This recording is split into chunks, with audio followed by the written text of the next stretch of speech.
Inaugura oggi la mostra di Andrea Boyer alla Casa di Rigoletto, una mostra straordinaria perché si tratta di un artista a tutto tondo, un fotografo di bravura eccezionale e anche un disegnatore veramente capacissimo. E quindi l'alternanza di queste fotografie e di questi disegni crea un ambiente del tutto particolare, una sensazione di completezza di questa mostra che non ha l'eguale, non ha paragoni. Credo che sia la mostra più complessa e con più chiavi di lettura che abbiamo presentato in questi anni alla Casa di Rigoletto. E fondamentalmente ciò che appare è ciò che è, quindi l'essenza delle cose va ricercata nella loro apparenza. Ed è un concetto che sembrerebbe facilissimo, ma di fatto esclude, ad esempio, il significato delle cose.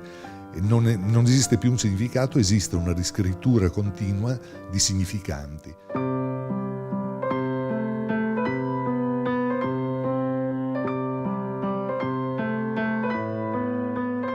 I disegni sono molto più istintivi e di pancia, la fotografia è molto più di logica. Anche se comunque non è la logica della serie sedersi a tavolino e decidere di fare una certa foto.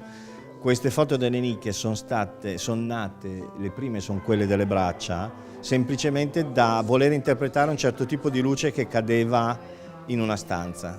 Questo è un discorso che prosegue in parallelo con gli esterni, perché trovo che l'architettura sia un linguaggio serio, ma non solo l'architettura degli architetti seri, chiamiamolo così, ma l'architettura anche di quello che si costruisce la casa per i fatti suoi.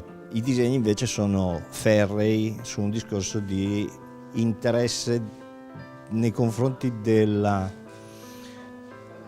società e delle persone che la compongono, per cui credo che il trade union di tutto quanto sia esattamente questo.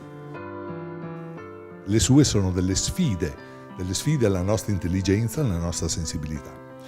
La mostra rimarrà aperta fino al 5 maggio ed è una mostra godibilissima che invito tutti a venire a visitare.